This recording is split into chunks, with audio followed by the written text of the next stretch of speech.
Hello, and welcome back to another episode of the Backlog Breakdown, a video game podcast where we seek to encourage and equip the church to engage the medium of video games wisely and responsibly. I'm one of your hosts, Nate. And with me today is my co-host, my friend, my brother in Christ, Joshua. Hey, Josh. Hello. And we are joined by, wow. Like, listen, we're already sort of running in the red here as far as like sleep debt goes. So like, don't make it any more difficult, bud. I'll be dreaming here soon. But we are joined, you heard his laughs before, but we are joined by our friend and fellow Playwell Network alumni, I don't know. But Paul Lytle, a.k.a. the Techno Funk Boy. Hello. Can you be an alumni if you currently are a part of that organization? I mean, That's true. Also, it'd be this is alumnus. Alumnus. Oh, you're right. Yes. That's a single. Yeah. Masculine singular. I don't know, dude. I listen, I didn't graduate college, so like back off. Back off. We were supposed to be joined by Wesley Ray, the Henshin Dad himself, but he's got some family stuff cooking on in the background, and he did the cool thing and sort of saw fit to just deal with that. So for our listeners, shoot a prayer for him, and his family, So bro. But we're here tonight to talk about the game, I wish I could talk, man. We're here to talk about the legend, the legend, Link's Awakening, the Legend of Zelda, Link's Awakening. But before we do that, we should probably, talk about our backlog report. So Josh. Yes. So if you did not listen to our previous phone call, just to run down what I've been playing lately, finished up Legend of Zelda Echoes of Wisdom. Great game. Get a -1 for that one. I did purchase a couple things, but they're Bravely Default HD. I already own Bravely Default, so not taking any points for that. I won't take any points when and if I beat it. Also picked up the upgrade pack for Xenoblade Chronicles Definitive Edition. It's just an upgrade pack. It doesn't add any story, at least that I know of. If it does, it's none of my concern. So I'm not taking points for that either. So that doesn't affect my beatdown score. Currently playing Octopath Traveler 2. I do not imagine that I will be finishing this game anytime. Ever. Although, well, hopefully by the end of the year so that I can finish out my locked and loaded list, because I only have that and then one other game, which is Spec Ops: The Line, that I'll play on my laptop.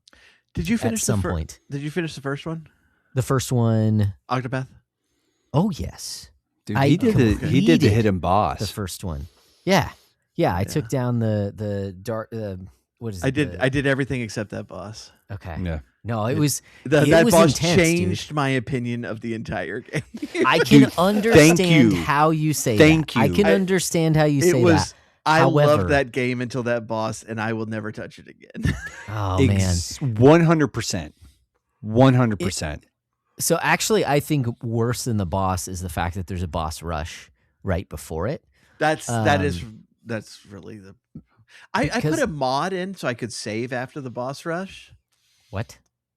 There's Were you a playing on mod. PC? Yeah. Okay, gotcha.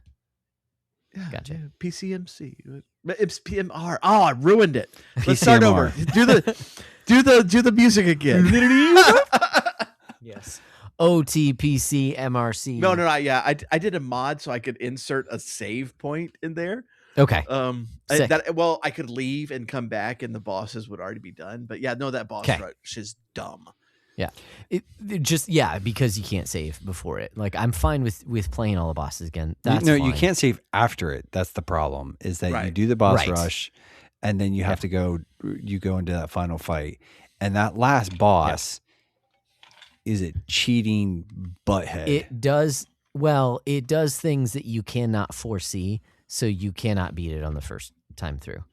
That said, when you do take it down, it's like Dark Souls. It's like, yes, you're going to die at this boss, but my goodness, once you overcome once you find the proper strategies, once you divide up your teams with the correct abilities to fight the different versions of the boss that have different, break affinities. Anyways, I'm getting way too far down this road. Sorry.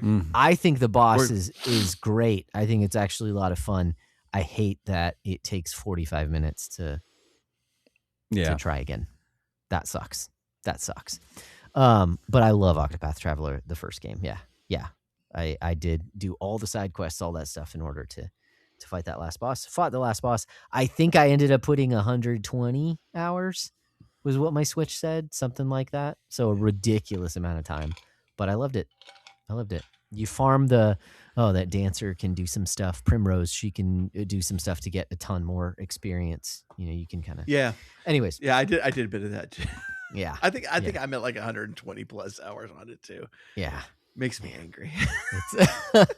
Oh yeah, especially if you haven't. Anyways, playing Octopath Traveler 2, just a few hours in, loving that to pieces.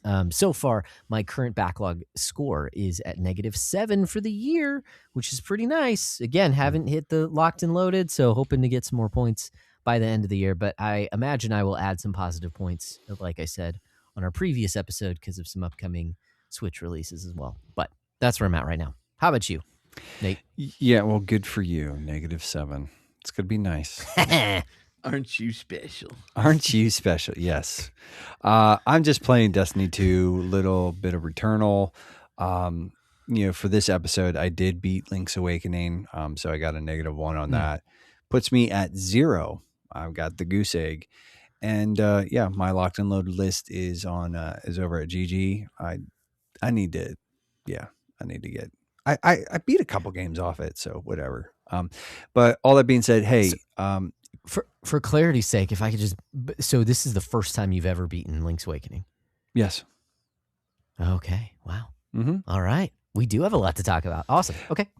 Carry on. Yeah, I mean, we'll get there. But if you guys are wondering what the numbers are about, the Backlog Beatdown is a meta that we run all year. It just incentivizes you to play games that you already own and acts as a little bit of a break against just purchases. So, if that sounds at all interesting, reach out to us. We'll get you a copy of the rules. Yeah, it's that simple. But tonight, gentlemen, we are gathered here to talk about the reason we are actually gathered here tonight is that, Paul, you are a patron and you picked Link's Awakening. Am I still really? I thought I canceled that like years ago. Well, how do I get rid of these stupid subscriptions? I lost the password. I don't know. Oh, dude, that would be epic and tragic and hilarious. We'll be disputing this with my credit card company. Yes. Yeah. Somebody just like for years just had an ongoing Patreon sub to something. And but you are one of our patrons and you picked Link's Awakening. And so we're going to be talking about that tonight. So I think the first thing is why did you pick Link's Awakening? I guess is like, why this game? And what's really sad is like, I very specifically put in my nomination Link's Awakening, but only if Wes would join, because we have like a whole series of these Zelda games going. We started in a super early episode with Zelda 2 and then what was it, just a couple of years ago or so? Link to the Past, wasn't it? Did Link to the Past, the four of us together, and then Wes makes up something about his family. I don't know what is going on, but family stuff. Listen, we love you, Wes. We wish you were here, but buddy. That was kind of sad. We have a whole thing going on, and we'll continue. We'll continue without him, just like Link continued without Zelda or Ganon. Well, he can,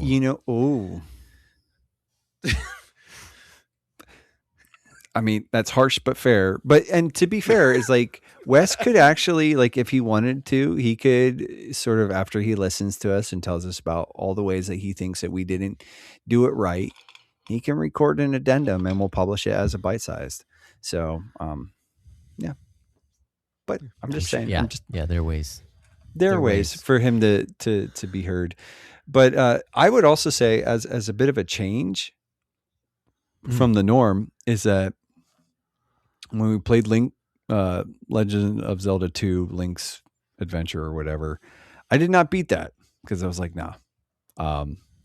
When we played A Link to the Past, you don't have to keep harping on this. I didn't beat that, like, but I did beat this, and that's the critical piece. Not. What I was going to say is, like, I think that's actually the problem. Is I beat the game, and that forced Wes to not be like. There was some, like, the cosmic ordering was like, no, Wes can't be here now. So it's my fault. It's if you're going to be angry at anyone, be angry at me because I actually beat the game that we all agreed to play. So, yeah. Shame. I feel none. Beating fantastic, amazing video games. Well, how dare you? I'll keep going. Well, on this one, Nate has to keep going on the other two. Yeah, good luck with that. I mean, to be fair, I have beaten A Link to the Past before. It's just been like many, many years. Now, Link's Adventure, probably not going to happen, dude. I do think that game is like, I would love to see them do a remake of that. Anyways, but yeah. But I did kind of want to sort of like talk about just like briefly here, and Josh, you kind of, whether you knew it or not, you kind of alluded to some of this, but like, let's talk about baggage. Let's talk about like context and pretext with this game. Mm-hmm. And so Josh, you asked early on if this is the first time I'd ever beaten it. Yes, it is not, however, the first time I ever played the game. Right. So now the Switch version I bought pretty shortly after it came out. And I started it and I got a ways through it. And then I just stalled out super hard on the Seventh Temple, Eagle Tower or whatever. And I stalled out there for a couple of years, but I actually have memories of this game from my childhood. I had a friend, a buddy of mine, John, who had a Game Boy and had this game for it. And I remember playing it on that Game Boy a little bit. Didn't beat it there. And then when I got into emulation at that point in time, there were so many other options that I was intrigued by this game. But if I'm being honest, I just had a ton of other stuff that just was way more appealing. So that's my baggage. That's like my personal history with it, which is like, yeah, I was aware of it, played some of it. I thought, oh, this is kind of interesting, but unfortunately never really went much farther than that. But Paul, do you have any baggage with this game? I didn't play it originally, and I was sitting here actually trying to figure out why. But I think it came out at a time where I had mostly stopped playing Game Boy. But this was another reason I picked this game. Is Wes has been bugging me for years, going, dude, Link to the Past is your favorite Zelda game. You need to play this one.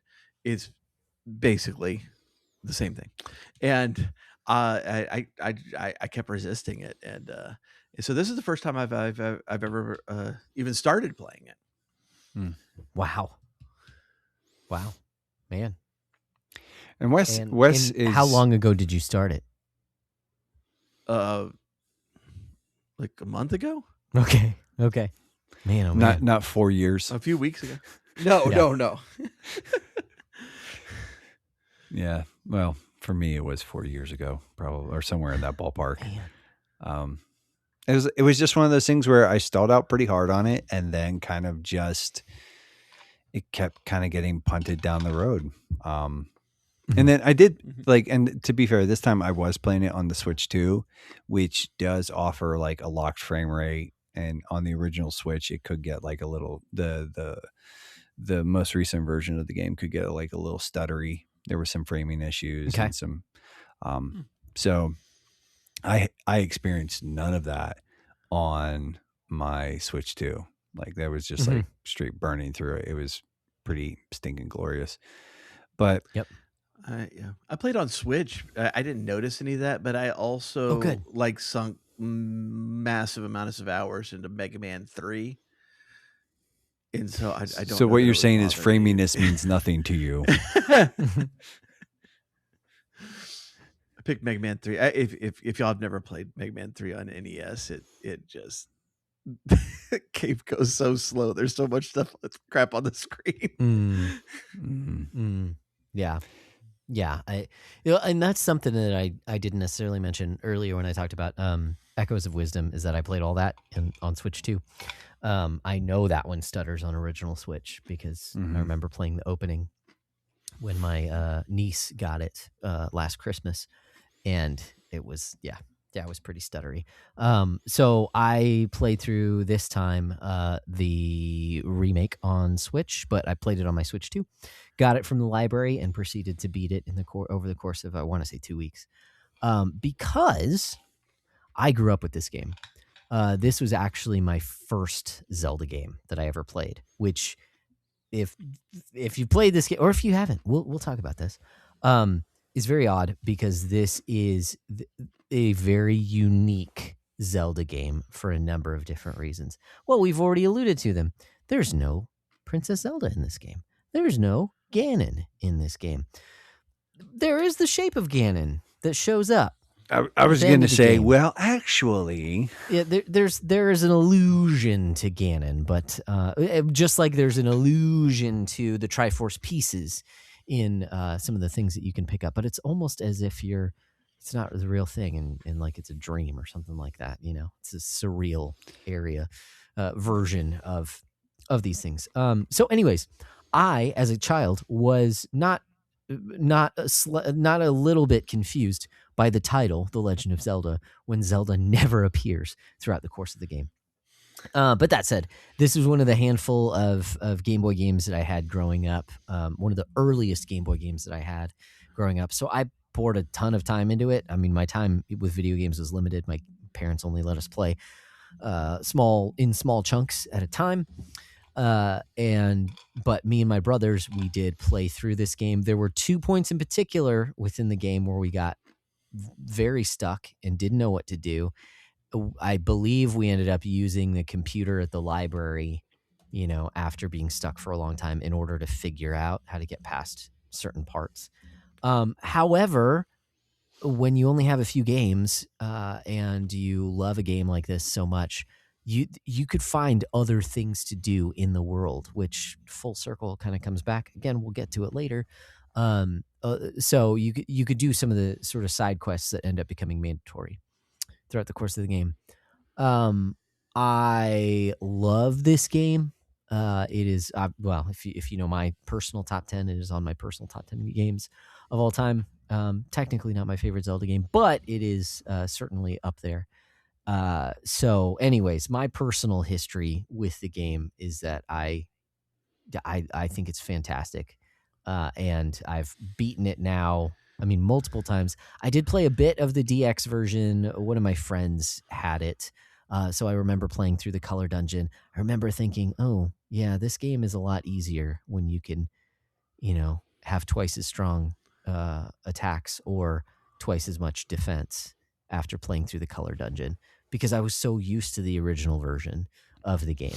So, I get it. Some people just call it quality of life, but I say get good, scrub, because the original game is pretty much perfect. And we'll continue. I know I've already kind of put my cards on the table, but we'll that surprises me. Like everybody loves this game, and maybe the original was better, but the Switch version is pretty trash.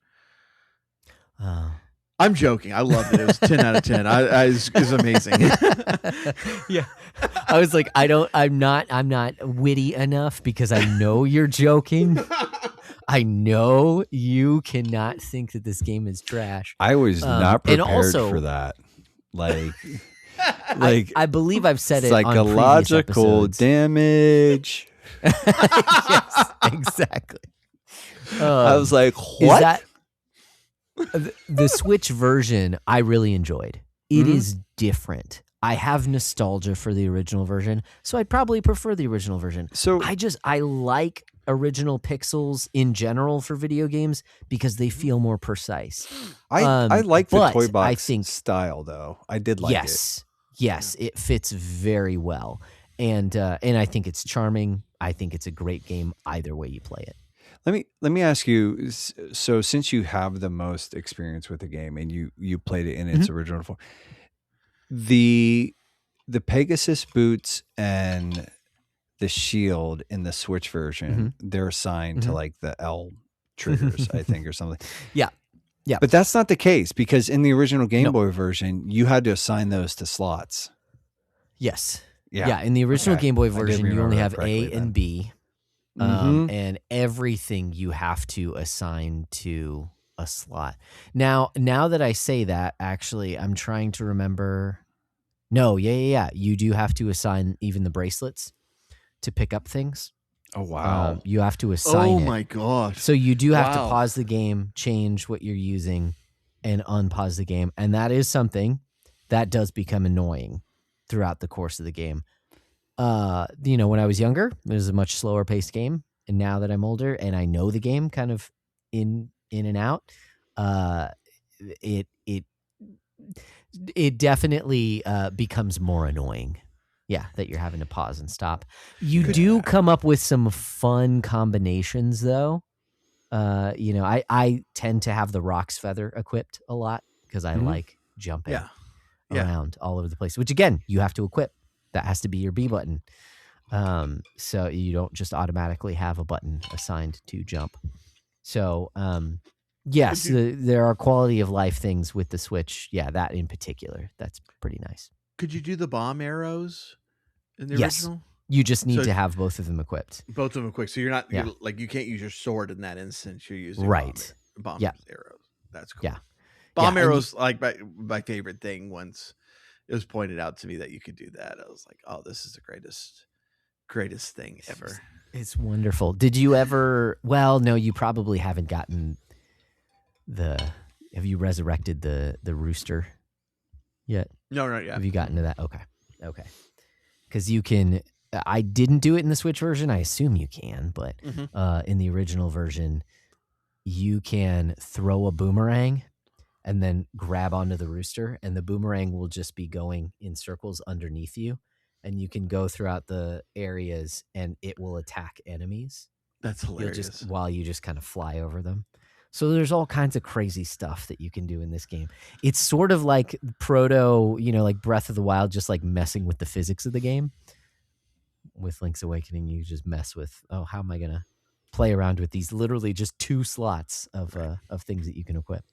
And I should clarify for the audience, I've told you all this. I didn't finish. I watched H.C. Bailey's Let's Play of it, of the final dungeons, so that I could know what happens. So I know what the rooster is and what it can do. I just haven't gotten there yet. So when the audience hears me go, no, I haven't gotten that part yet. Yeah, I know it could do that. They're like, wait, he's so brilliant. He just predicts everything that's going to happen in the game. Especially for this game. This is a hard game to predict, man. You're genius. Well, I think that's one of the really interesting things is that I actually walked away from this after playing the Switch version, and I was just like, actually, like, I love the fact that what's the Zelda game where you actually play Zelda. You were just talking about Echoes of Wisdom. Echoes of Wisdom actually takes a lot of cues from this game.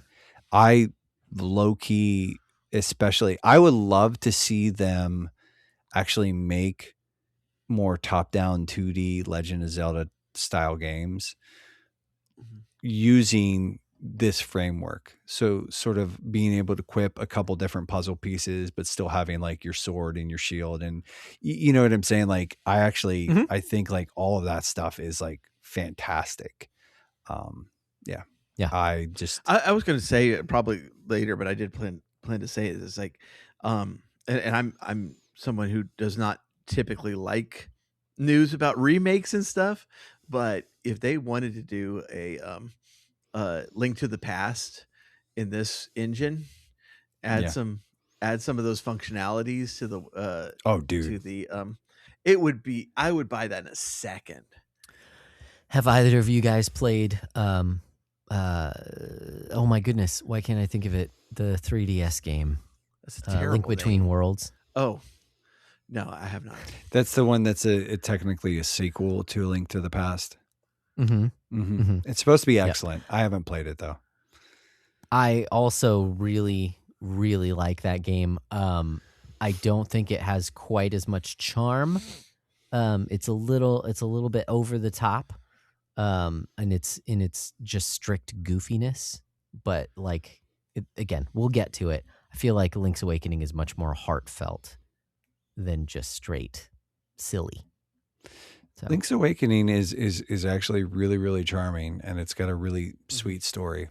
I also, we're not really into spoiler territory, but sort of as the mildest of spoilers, I actually kind of like the bittersweet overall tone of this game. Yep. Very much. Actually, I low-key loved it. Like, I was like, yeah, it did something for that sad boy in me where I was like, yes.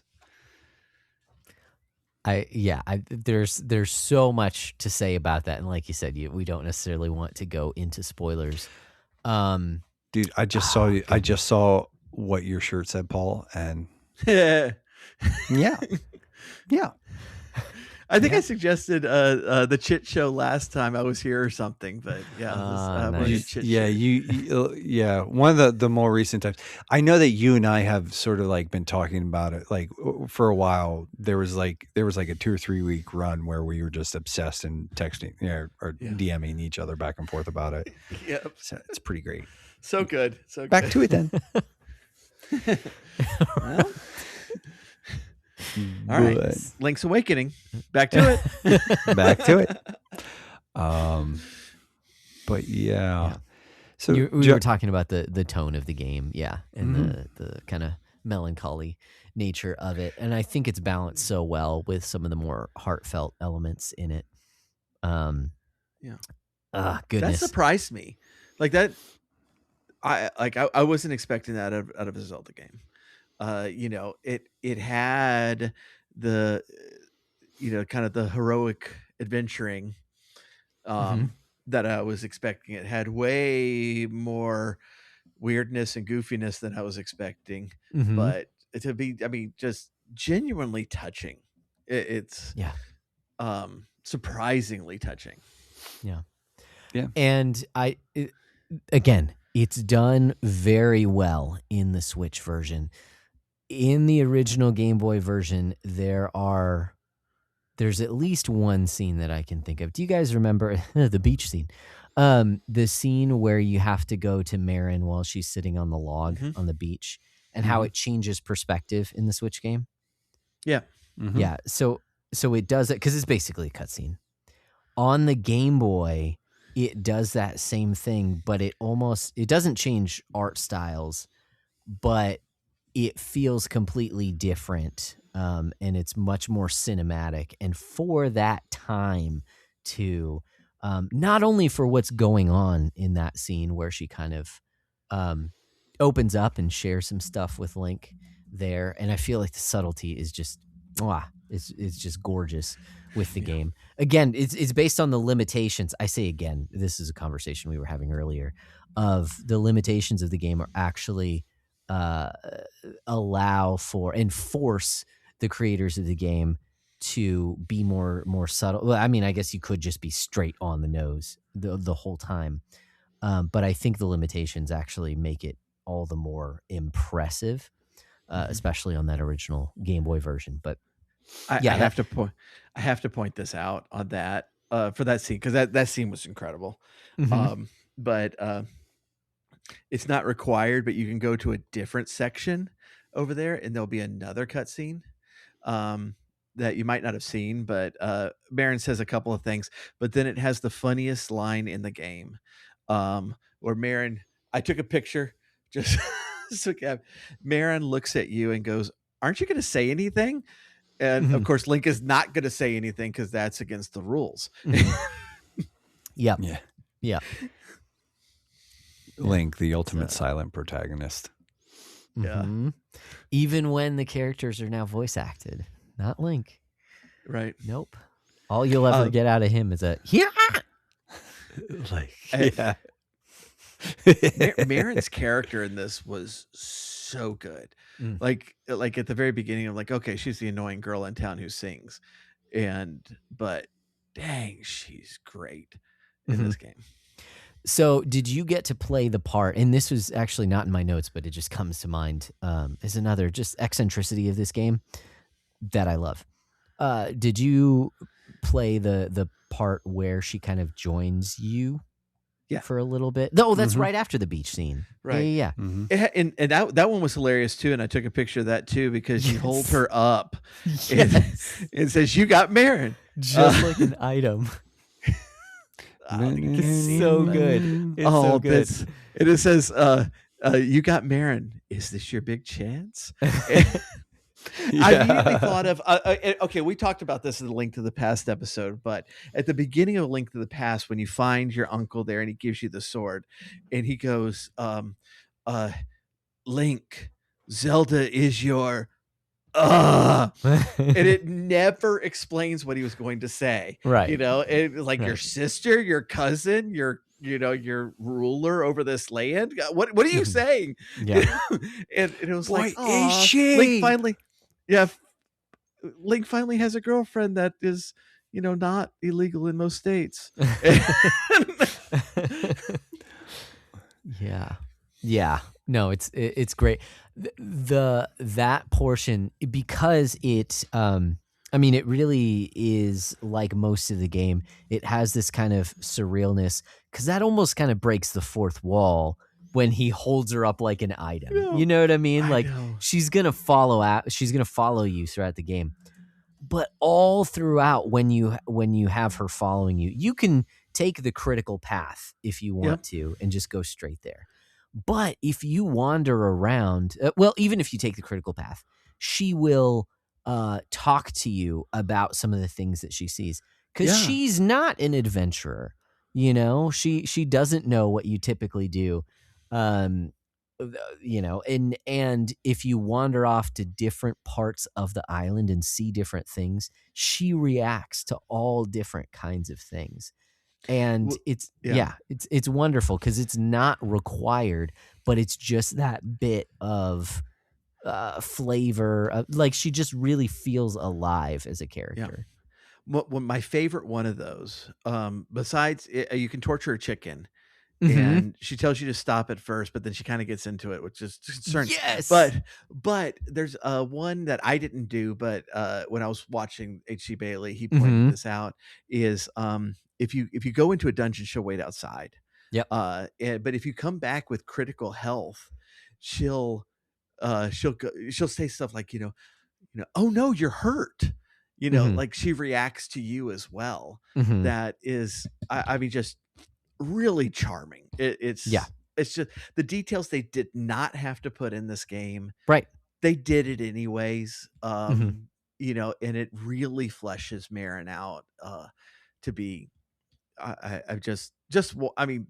one of the best characters I've seen in a Zelda game. Zelda games are not really well known for fully fleshed out characters. Right. but Marin is. Yeah.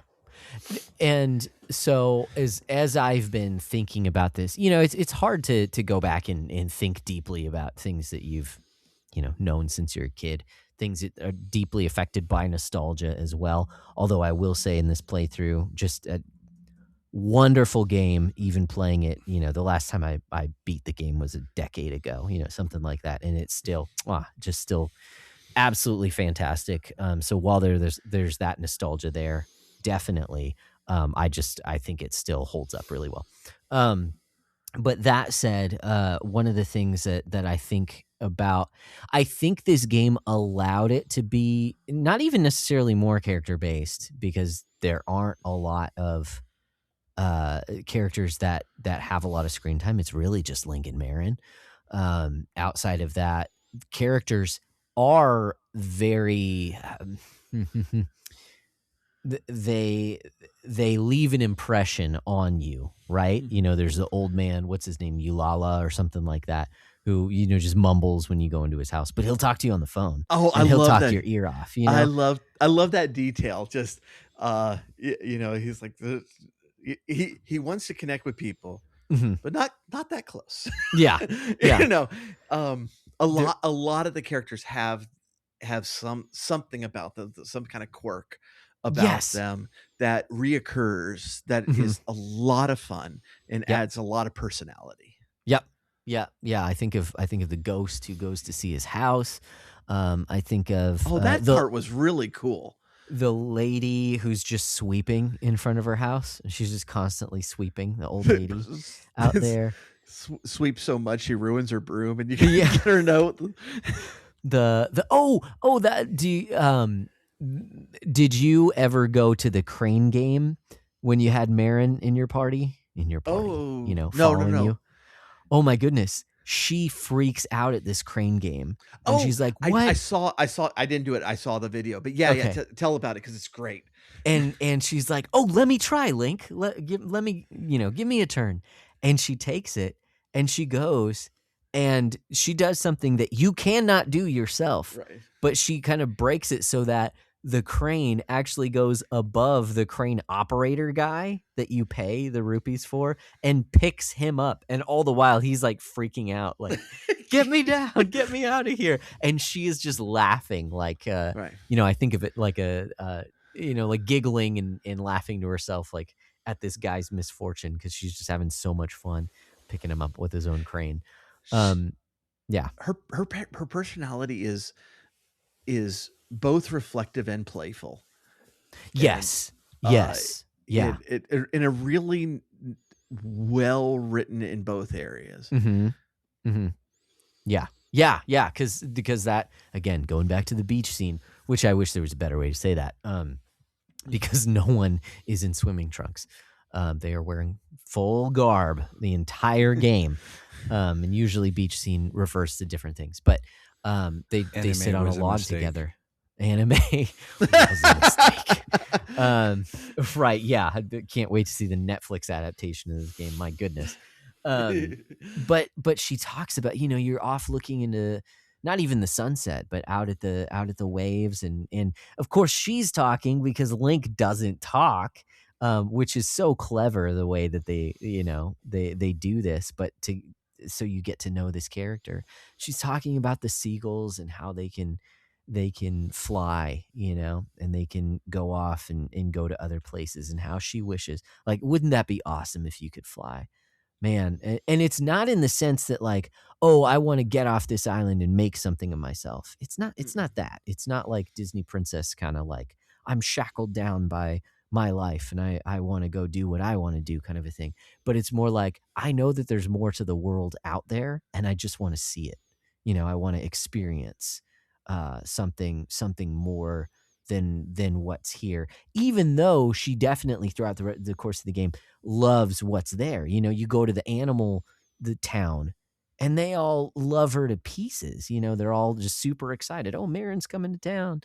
You know, all this stuff. And it is hysterical when she goes back to that town and then you follow, and she's like, she has all the animals out of their houses and just surrounding her while she sings, and everybody's like, this is great. And it's like, she attracts it. I mean, she attracts the attention of everybody. No matter where she goes. Yep. Whereas like Link to the Past has the I don't remember his name, but the kid, he has a flute or something like that, and there are other kind of kids, and those are mischievous. That's a totally different tone. This one is more like just happy and serene, and even again, the Game Boy sprites are fantastic. You know, there's like a bunny that's like on its belly, holding up its head, kind of looking up at her. Just awesome. Kicking its feet on the ground. And of course that comes right after, right? I believe it's right after she wakes up the walrus. Yep. because there's a walrus asleep that's gating you from going into the desert. All kinds of wackiness in this game. I do feel like what were you gonna say? Which just because you brought it up, you can get a secret seashell from that walrus by going to play the flute, and he pops up thinking it's Marin. And sees you, it is pissed off and leaves. Oh man, yeah. Oh man, the secret seashells are that's a lot of fun and just weird. Like, you find them, but then you take it to the seashell house to get these different rewards. And one thing, just personality of the game thing. I know we haven't even gotten to the plot, and I do hate when we do that. But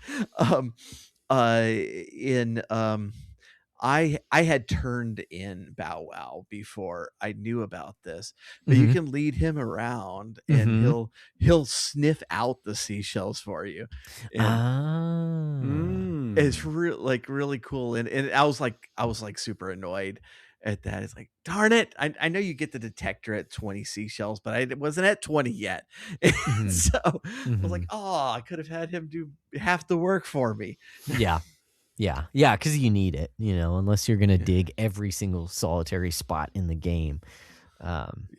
You definitely need something. I ended up pulling up a guide for that so that I don't blame you. Yeah, that makes sense.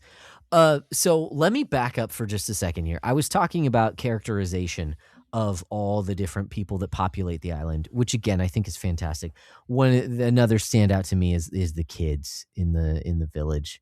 Oh, the kids are hilarious. Beginning of the game, Did you know you can pull up your equipment with the start button? What is the start button? Don't ask me. I'm just a kid. Yeah. Everyone knows what the select button is. Don't ask me. I'm just a kid. Which is that's just a wonderful line. I love that so much. And that keeps going even when you when you get to the point where you need to go to the little dream hut thing. Is like there's something really good in there. I don't know what it is. I'm just a kid. I don't go into Oh my goodness. But one other thing that I did want to say is just touching on the characters within this game. And as I reflect on the game and even just the way that it's made and how different it is from the rest of the series. Okay, like we said, no Ganon, no Zelda, no Triforce, and even it's not in Hyrule, right? It's Link traveling from Hyrule and getting in the shipwreck. Really, the quest in this game is not to save a kingdom from an encroaching enemy. Rather, it's just so that Link can get home, which kind of, again, as I'm reflecting, that kind of sounds like, more like the Odyssey than it does, your standard Zelda game.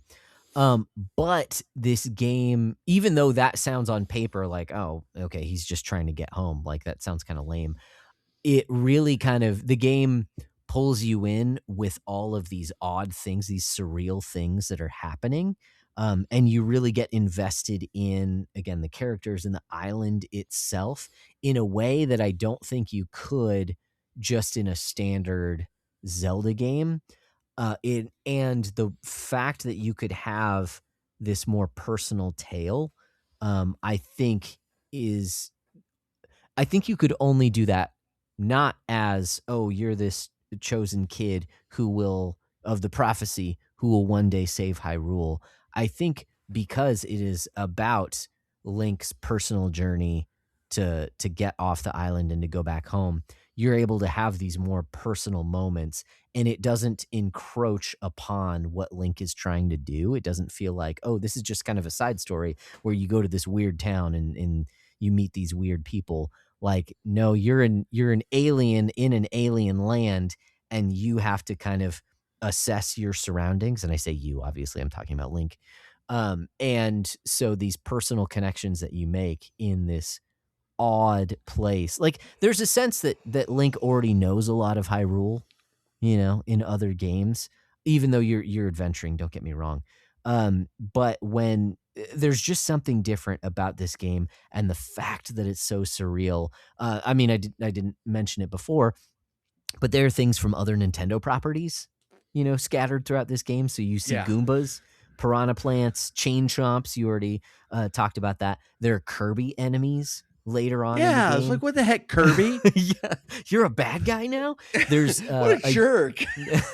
A Yoshi doll really early on in the game that you can get. Yeah. Mr. Right from Sim City from Super Nintendo. I love that. Like, shows up. It's like when I walked through that door, I was like, are you kidding me? That's amazing. And did you do the whole trading quest thing? I haven't gotten back to him in it yet. Okay. So I haven't finished the trading quest. Okay. Because he writes letters to the love of his life. And did you see the picture that he got? Oh, I didn't notice. Okay. So he gets a picture at one point, and maybe you do trade it, and it's Princess Peach. But you go to Animal Village, and you find out it's this goat lady who's catfishing him, and sends him this picture, but it's not actually her. Which is, oh boy, that would suck to find out. The boss of Super Mario Brothers 2, Wart, is in this game as well. He is kind of towards the end in that trading quest, but he shows up. Prince Richard is from the team that made Link's Awakening. Before they made Link's Awakening, they made a game that is Japan only called The Frog Tolls. The Frog for Whom the Bell Tolls. Yes. I haven't played it. I've heard that game is amazing. I haven't played from Wes as well. Wes swears by it. Yes, and to be fair, I've heard outside of him as well that it's a good game. I've seen some. I've heard some podcasts on that game. It's just great. So you play as Prince Richard in that game, and he's in this game cool. as well. So there's all kinds of references that, again, I didn't necessarily pick up on all of them when I was a kid. Sure.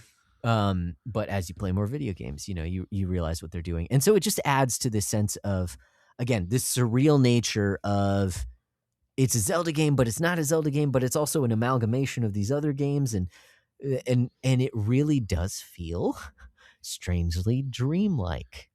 Huh. Funny how they do that, right? That's so weird. That's kind of wild. But one of the things you notice that kind of adds to that dreamlike quality is so I pulled up the timeline. We do not need to get into Zelda timeline because that's wild. But as I understand it, this is the same Link from Link to the Past. Yes. And it's after Link to the Past. Yes. But as you're walking around this island, it's not Hyrule, but it's kind of Hyrule. It's right. A lot of the places are in the same place. Yes. And so there's a castle where Hyrule Castle should be. It's not Hyrule Castle, but the castle is there. The mountains are where they are in Hyrule. Yep. The desert's on the opposite side, but you're right. But the river is where it's supposed to be. It's like there's a lot of that in this game that this does seem like a dreamlike reflection of what we already knew. Yeah. No, that's a great point, man. So there's another point that I want to run down, but I do feel like I've been talking a lot. Nate, if there was anything that you wanted to kind of bring up about the game in particular. No, not really. No. That's fine. I don't have microphone. like tons of deep lore or anything about this. It's just one of those things where sure, I'm a relative newcomer, and I did enjoy it. Yeah, and I think Marin's really charming. I think overall, all the inhabitants of the island are pretty charming, and the writings. It is, like you guys said, it's funny, but it's funny in a way that doesn't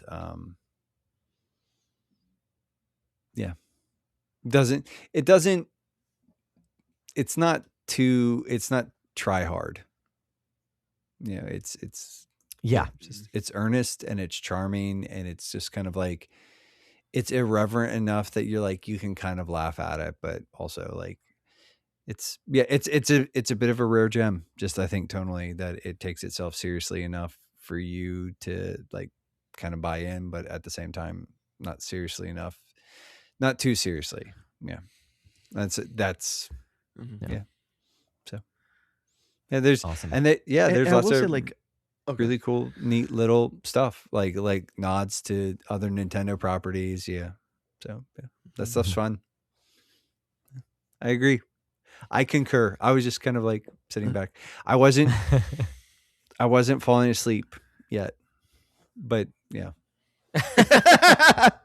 You were awakening.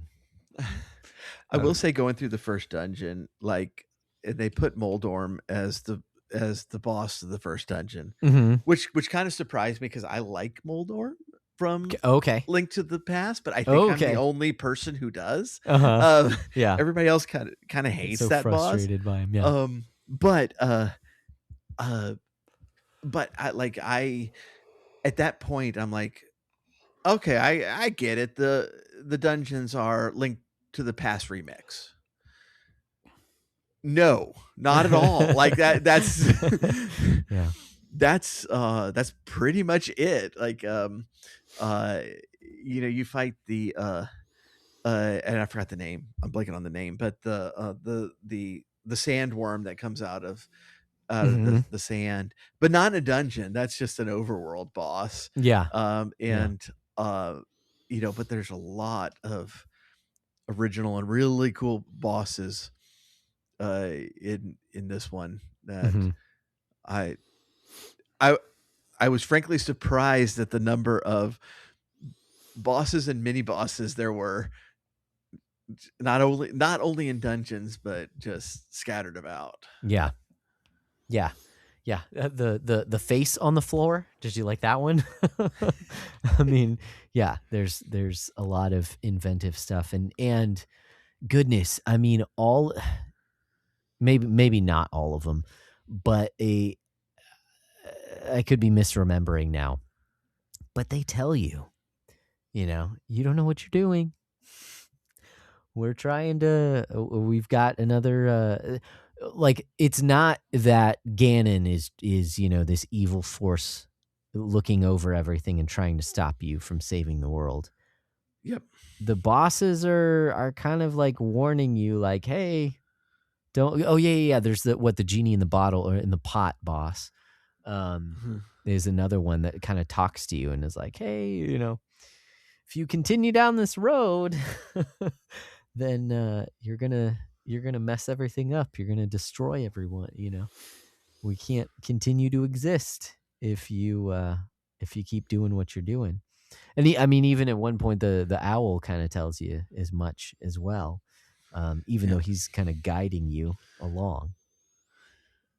But just a quick side note too is that I forgot another character who's in this. Obviously, Marin's dad is just Mario. He's my goodness, he's such a goofball. He turns into a raccoon.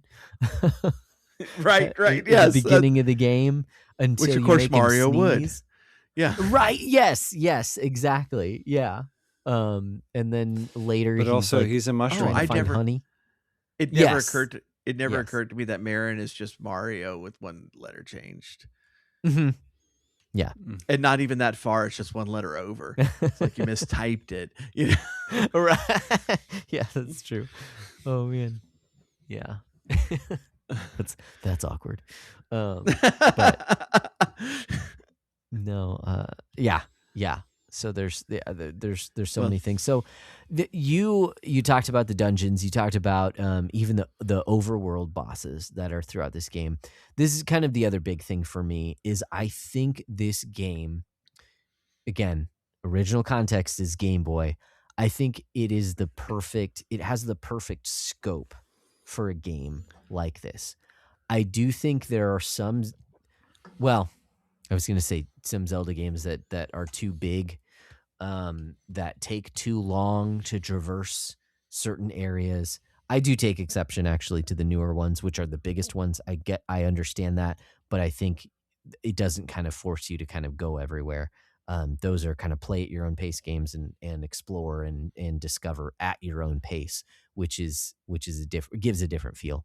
Mm-hmm. This game does, by the end of the game, require you to finish the trading game. You have to find a lot of secrets throughout the game, but it is a manageable enough map throughout the whole game that it does not feel like it's ever going to take you a really long time to go travel to some other part. You can be familiar with the entire world. Even the map itself, when you pause, is very readable. In the original Game Boy, it's like it's in squares because the whole game is kind of shifts over kind of how the original Zelda games did it. The use of space is fantastic in this game. And and I'm going to keep comparing it to Link to the Past because I mean, they're directly related, but they're also side by side, in release and all. Link to the Past is really, really good on this. Link's Awakening is better at its use of space, and that's limitations thing. It's like so. One of the reasons that I did not give myself enough time to finish this, besides going through a couple of weeks of depression there, but sure, is it was like, okay, I got through the first dungeon. There are 8 of these. That's fine. Kind of pace it out in my head. There is a ton to do in this world. Link to the Past does this too. It's like you just don't go to the dungeon. You got to do something to get in, and it's the same way here. But the tones of those are different. Link to the Past, it's like the things you have to do are mostly kind of cool and epic, and you have to like uncover the ancient magic of the Hylian people and stuff like this. Here it can be silly, it can be whimsical, and all, but there's a lot to do in a very small space, a lot. And there isn't wasted screens. There's there's something going on. The traversal, they're very generous with warp points. I would assume that the Game Boy version had those as well. Yes. But very generous, and it's going to get you to a place, and if there's something difficult that you have to do to get to the next screen, you're going to find a warp spot somewhere over there so that you don't have to keep doing it. This is not always the case with even Link to the Past, like especially in the mountains. If you're trying to explore caves in the mountains, you have to walk a ways, and so it's very, very easy to get anywhere you want to go. I mean, as long as you have the equipment that you could get there in the first place. Sure. It's very, very easy it's like, okay, I got to jump over to the desert. Okay, I got to jump over to this place. Very very easy to do, very quick. I love that about it. Yeah, very dense, and like you said, I mean, we mentioned the trading quests, we've mentioned the secret seashells that are strewn throughout the game. Obviously, they're pieces of heart that are all over the place depending on what you're doing. There's some side questy type deals. There's the crane game. There's the I actually don't like it that much, but there's the raft game that you can play to ride the raft. So there's handfuls of different things. Obviously, it's a Zelda game. You open up different areas of the map. Like you said, if you have certain things, you get the flippers and you can swim, and you can actually go underneath and find some hidden spaces and things like that, and learn songs from different characters. And I forgot to mention one of the other, I think, just hilarious character moments is early on in the game, you meet this little family in the opening town. You give the baby the Yoshi doll, but you talk to the dad and he's like, oh yeah, you should remember me because I might show up in the mountains later, or you'll run into me in the mountains later, something like that. And sure enough, like later on in the game, as you continue the trading quest, you meet him in the mountains, and he needs food because he's famished and he needs victuals. I remember this because I was a child and I didn't know what these words meant until oh, okay, I bring him this, and that's what he meant food. So he can't move, and it's just hilarious. Like, he tells you later on, you'll meet me in the mountains. The thing I remember about that family is that so in the Crane game, you can get little models of Mario enemies.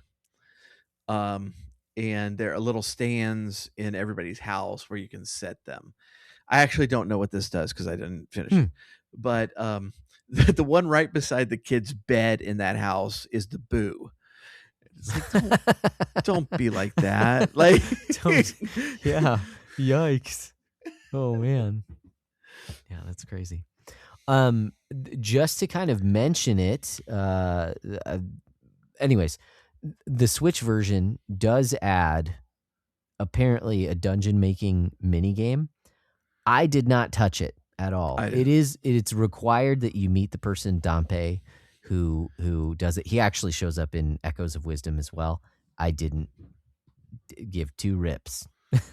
No, like, I've been skipping that. Like, I know you can get some nice stuff in there, including there is a secret seashell in there, and there's a heart piece in there. Oh, okay. And it's like, gotcha. I saw the reward for the 50 secret seashells, and I'm like, I can skip that one. Yeah. Yeah. Like the 40 secret seashell one is the one I want. Sure. Yeah. So you can build custom dungeons using all the rooms you found in other dungeons, and mix and match and put your own bosses in there, and it seems like a great way to farm rupees. The game uses rupees actually really well as well. In Link to the Past, once you get the flippers, I mean, you're pretty much done with rupees for the game, and you're going to end up with 999 of them. But this, this one, there's throughout the game, there are several points where you're going to, you need to buy something. And, and so it's, I think it uses rupees, better, useful for more things in this one. Yeah. Yep. I'm trying to think if there's anything else. I mean, really, the scope of the game I feel like is perfect. Okay. So yeah, a couple of things I want to mention. I love how useful a lot of the items are in this. I like when I played A Link to the Past, I loved the boomerang. It could grab things for you, but it's pretty terrible weapon. Really arrows are where it's at, but like the boomerang's actually useful in this game. It can kill some enemies, like the anti-fairies that you can't kill with a sword. The bomb arrows is just the coolest thing ever, where you use both an arrow and a bomb to shoot the bomb at things. And it's there's several of the items that have additional functionality from previous games that I think really work really, really well. The one enemy I laughed at, like, and this is I mean, pretty nerdy and esoteric, but they brought back the Pole's voice from Zelda 1. And the Pole's voice are the little bunny things. Now, in Zelda 1, their gimmick is they hate sound. And in the Japanese version, Controller 2 had a little microphone, and you were supposed to blow in it, and it would kill them. Oh, wow. But we didn't have that. And so, like, there's seriously an old man in the game in Zelda 1 that tells you, it's like, oh, the Pole's voice, they freaking hate sound, and you're like, well, what do I do with that? in this game, they die if you blow the flute. And it no, I just cracked up because it's like finally we get to kill a Pole's voice with sound. But I haven't gotten to the tower level.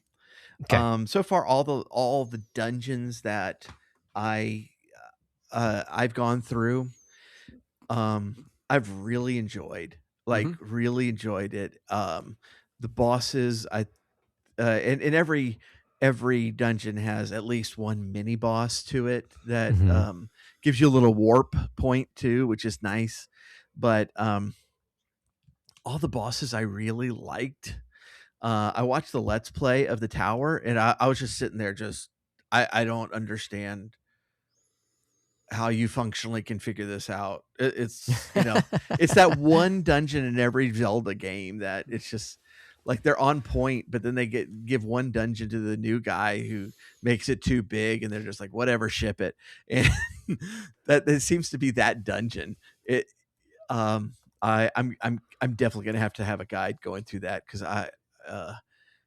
it's like the ice cavern in Link to the Past. I spent like 3 days in that thing trying to figure out how to get to the bottom, and I don't got time for that anymore. So I'm gonna use a guide on that one. But yeah, the Eagle Tower, that was where I stalled out for the longest time, and it was literally using a guide.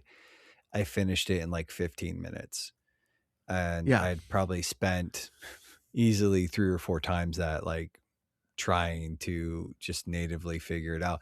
And the problem is like there's a lot of verticality in that level, and so the primary tenet is there's 4 pillars that are supporting the upper level that you need to knock all 4 of those pillars down. But in order to get to them, it's almost like a puzzle to get to the 4 pillars. And so and there are parts where you have to drop down, and then like, and it's just it's really pretty obtuse. Like, and that's probably the biggest weakness I saw. Like, and I don't know if you guys had talked about this, but actually I really that boss fight is probably my favorite boss fight in the game, even though it's not really that hard, because one of the things that Link's Awakening does is it actually switches perspective. So instead of that top down, there are sequences where it becomes almost side scrolling. And I think that's brilliant and just really charming. Yes. And the way that like even like using the hook shot in some of those like sequences is it sort of recontextualizes some of the tools and everything else and the ways that you use them. But like, I actually love the fight for Eagle Tower. I hate that level. I hate it with like the burning passion of 1,000 suns. And it's kind of like what you said though, Paul. Like every Zelda game has at least one temple or one dungeon or one like area. Like Link's Ocarina of Time, it's the water temple. Everybody knows it's just bad. It's just like it's obtuse and it's kind of nonsensical, and it's just one of those like where it's like like everything else is like kind of a 9, but you guys just dropped the ball here. And I think like it's just one of those things where without a guide, I have to give props to people who figured it out, but like I don't have time for that. Like ain't nobody got time for that. Yeah. I did warn you that I was going to use this pun, but there's several sequences where it goes side scrolling, but the first boss you fight in that side view is the anglerfish. And it as I was typing out that I just beat the anglerfish, I realized like, oh, they changed the camera angle on the anglerfish. That's pretty brilliant, Japan. I doubt that was on purpose, but that was pretty great. And Nate just from Pennsylvania appeared at my door and hit me. And, like, you know what we need? We need somebody to do the AI slap thing where I just kick in your door and like run up and just like punch you in the head. Josh, you have the cover for this this episode. I like it. The only other thing I want to mention besides the ultimate plot is just how good this game feels, Mhm. like playing it. And this is the thing I loved about Zelda 2, is once you have the your abilities in sword fighting, actually dueling with enemies feels good. It feels good. This game feels good when you're running around and you have to use different techniques to get through different enemies. You know, you have that one knight guy that you actually have to block with his shield before you can hit him, unless you're coming up from behind and stuff. And having that shield on the right clicker button was so good. And this is one of the reasons I'd love to see them do Link to the Past in this. Yeah, in this, it was just a lot of fun running around the world, you know, killing off enemies, running through the grass, and just very responsive and enjoyable to play. And so I was having a blast doing just moving around the world. Yeah. And I will say also, I mean, I'm certainly, it is, a lot of it is nostalgia. I love the soundtrack to this game. I Oh, love the way soundtrack's great. I should mention that. The soundtrack's wonderful. Yeah. It still has, you know, some of your traditional kind of Zelda themes in it. And again, because it was my first Zelda ever, this is kind of my where my brain goes for these certain, you know, melodies. So even the original Zelda like sounds like, oh, it's doing its version of it, you know, in a number of different ways. But I love again, my mind goes to that original Game Boy version. Even the sound effects just all feel great. And I know a lot of that is because that's my first interaction with them. But I love it. I love the way this game feels and sounds and looks, and it's beautiful. Absolutely. So, all right. Well, I don't know that there's too much to spoil, but we can talk spoilers, or if you want to jump into, I don't know. You said story, or I don't know. I don't know that there's too much more to cover, except that right, going into spoilers, so that we can talk a little bit about where the game ultimately ends up. Is there anything we want to talk about before we go there? All right. No. All right. Turn off the podcast, people. We're going to spoilers. Play the game because you're about to get spoiled.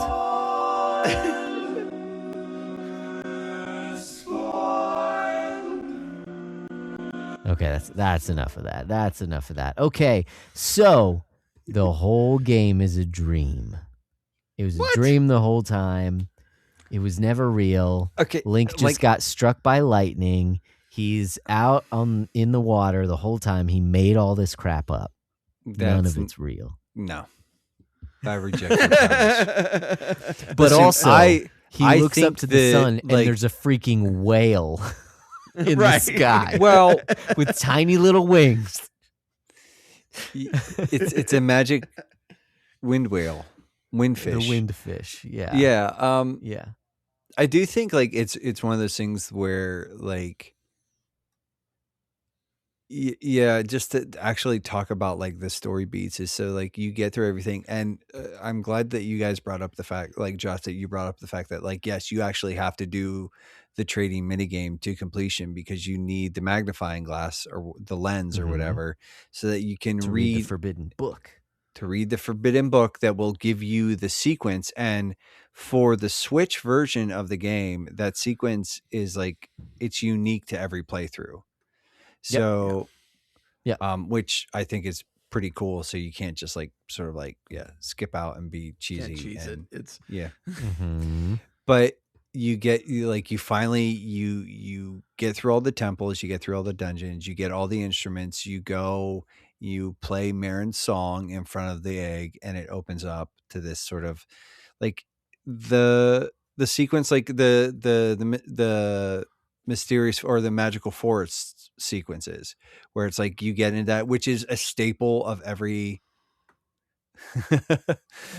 a staple of every Zelda game, where it's like you get into that where it's like if you don't know the ways that you need to turn, it's going to just repeat. You're just going to go back to the same screen over and over again once you get into the Windfish's egg. And so it's like even there, it's sort of like it's going back and it's paying homage to. There's a sequence like that in the original Legend of Zelda. There's a sequence in A Link to the Past that's like that. I don't know about, is there one in Link's Adventure where like you have like not that I remember. I don't remember either. It's been a long time, but I don't Lost remember. Forest, Lost Woods. Yeah. So like I thought that was kind of cool, but yeah, you get down there and then you get sort of a boss rush mode, and that's when you get like the form of Ganon. You play through, you get Moldorm. There's a weird bouncing blob thing, and each one of them has like attack patterns, and then once you figure that out, you use the appropriate item, and it's like, oh, it's not that hard.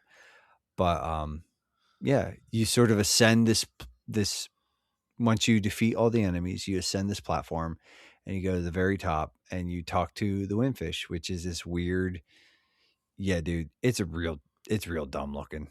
It's real dumb looking. It scared me as a kid because it's this massive sprite on the Game Boy. And whales look intimidating, so yeah. It's like a flying blue whale, but it's got lots of weird gems and like mandalas on it, and it's it's a little freakish looking. Like it's actually kind of like nightmare. I like IRL. Yes. If I were to see that thing, like I wouldn't sleep for a while. Yeah, but you wake it up and and I think this is like the bittersweet point. Like you wake it up, the island disappears. Now, I did read somewhere that if you can beat the game without dying, Marin will turn into a seagull and fly off the island. And like you'll actually get like a like you can see her face. It'll show you. You guys see her face at the end. Yeah, and in H.C. Bailey's clouds playthrough, he does that. Mm-hmm. Yeah, I think I'm already not doing that. I died 4 times in my playthrough, so yeah. Okay, I think I've died once, but so yeah, there's. But she's encouraging you. Like this is the bittersweet part. She's encouraging you to press on, even though I think she knows what it will lead to.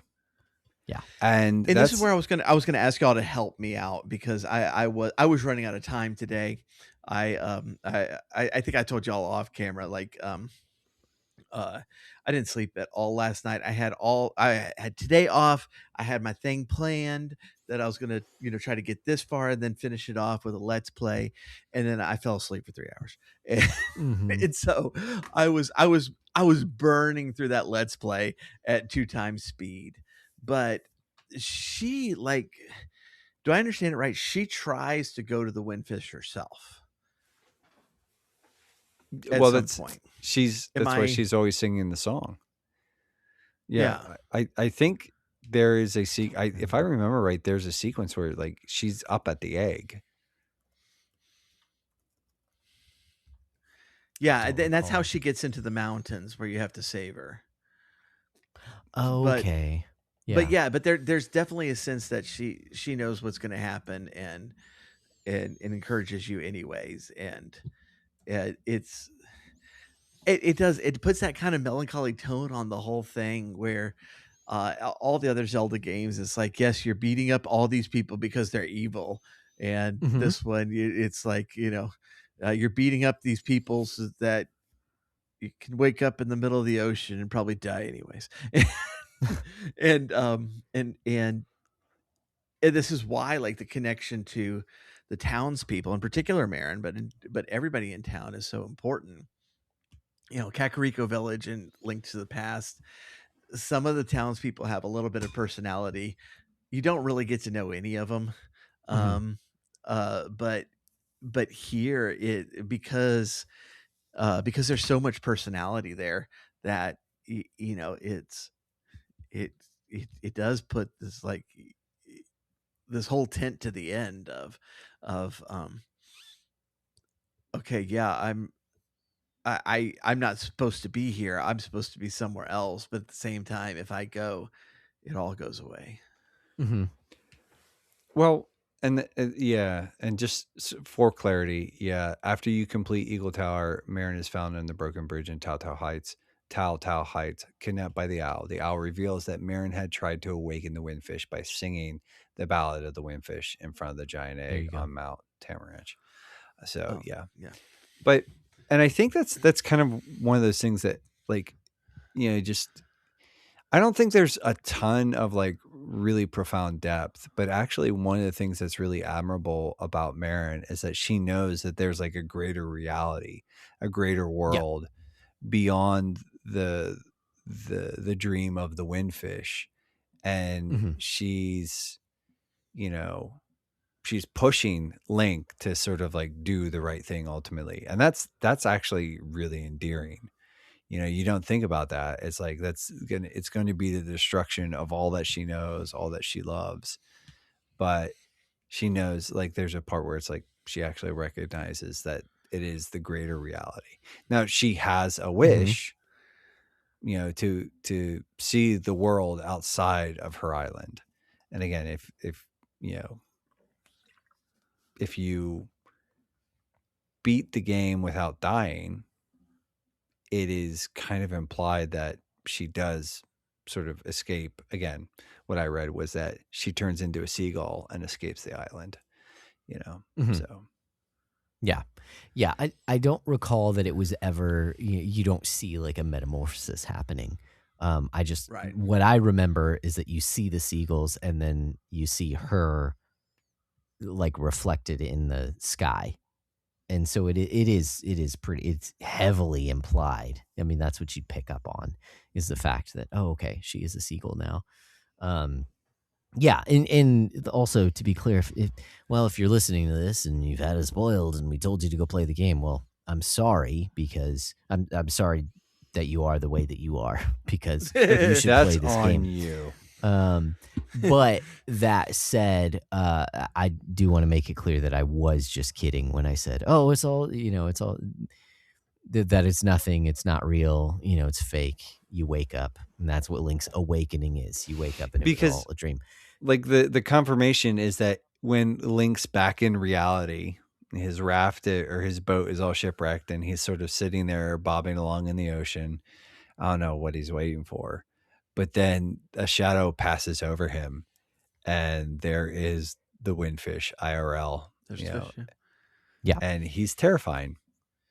Again, right. Nightmare fuel. Yeah.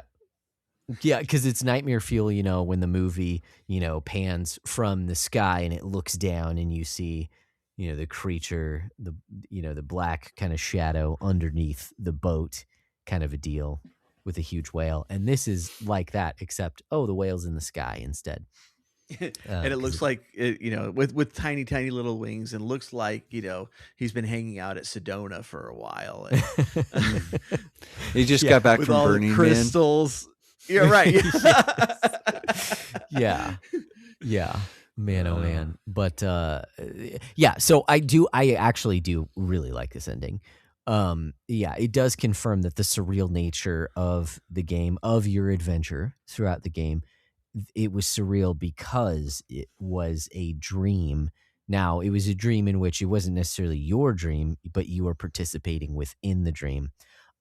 Earlier, I can't remember who said it, but kind of it was mentioned that, in fulfilling this quest that you'll end up, it ends with the destruction of the world. I wouldn't use the word destruction, actually. You do see in the ending cutscene, the world fades away. So it does it dissipates. I don't know that it doesn't, I don't know, destruction feels like a word that, things are being torn apart. Whereas I think actually what was mentioned was that there is a more real world than that, than the dream world. You know, there is a reality to which the characters like Marin actually find to be more compelling than this dream that you've been experiencing the whole life. That again, I mentioned earlier, the bosses throughout this game are saying, no, we want to hold on to this dream. Don't you know that, you know, all of the inhabitants are going to vanish as soon as the windfish wakes up? So they're holding on to what they, you know, want to be true over and against the reality of the world outside of the dream. So yeah, I suppose I hadn't thought about it too deeply. I guess it does have a pretty deep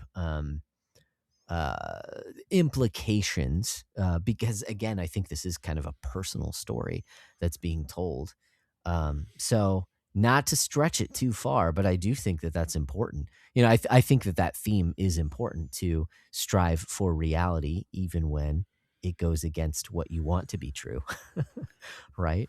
And that's also, you know, again, not balanced, but you also have Marin who wants to, you know, she wishes that she could see what this reality is. Eventually she does become a part of it, in the form of a seagull.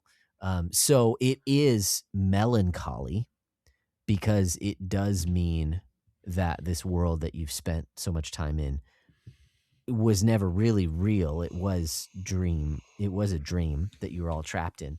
So there is that melancholy, but I think it ends on quite a hopeful note, because even if it wasn't as real as reality is, the experience that you had there was real, in the sense that, oh, the windfish actually exists, you know, and then again, Marin becomes this seagull, and so there are real consequences, I suppose, that come out of this, and Link really was needed to end this dream, and to provide freedom, at least for the windfish and Marin, you know. So I love it.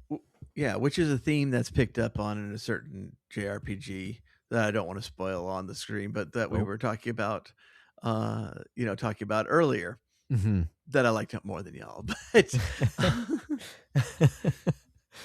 oh man, yeah, no, there's, I think there is something like that you could really sink your teeth into here, which is one of the things that surprised me about this game. It's an ambiguous ending, that definitely has that melancholy strain, the strain of hope into it at the same time, that I just think was extremely well executed. And you know, the way they got you to care about these people, in a fairly, you know, compact space, that that the ending really packs a punch. Yeah. You know, you compare it to like Mario's dream game, Mario 2, right? Which that was just a dumb ending. It was awful. Yeah. Because I mean, nuts and bolts on paper, it's the same. Oh, he wakes up. Okay. Yeah. Or what? Or does he go back to sleep? I don't know. Yeah, he goes back to sleep. I can't remember. It's been too long since I've actually beaten that game. Yeah, it's a fun game. Don't get me wrong, but you know, story is never Mario's strong suit anyway. And to be fair, story, like you mentioned early in this episode, is never really the strong suit of Zelda either. I would say maybe some of the more recent ones have some better. Yeah, but I mean, from that era, like, you know, I adore A Link to the Past. It's you know, you got some plot with Aghanim there. You got twist, which by turns. the way, in the final battle, Aghanim appears as well. Yes. Which I do think but this is my conspiracy theory. A lot of this dream is being drawn from Link's mind. Absolutely. And I think the structure of the world is being drawn from him. Ganon and Aghanim are being drawn. Moldorm is being drawn from him. It makes me wonder, like, if of Marin is of sufficient enough character that is being drawn from her too. Mm-hmm. And which is it makes it really interesting. And and obviously the Windfish had played NES because a lot of being drawn from Kirby, which apparently Windfish did not like that game. Yeah, that's true. And Mario and stuff, but it's I think there's it doesn't have it's far more character driven than it is plot driven. The plot is much like a regular Zelda game, that hey, I gotta get into this dungeon, I need a thing to get into the dungeon so I can beat the dungeon, where do I find that, what do I have to give that person for that type thing, which is not plot, it's just fetching stuff. But the the characters are where are really where they put their effort, and it's very effective. Yeah, I think if Sigmund Freud lived another 60 years, he'd have a heck of a time with this game. Sometimes a whale is just a whale.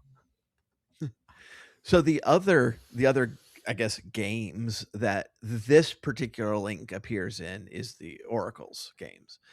And so I really, really hope that Link finds a girlfriend in those. I haven't played them. Yeah. Maybe he finds a girl in those games that's not his sister or a dream. And that would make me happy. Poor Link. I played both of those. Oh, man. I can't remember, but let me check my Magic 8 Ball. Not likely. Poor Link.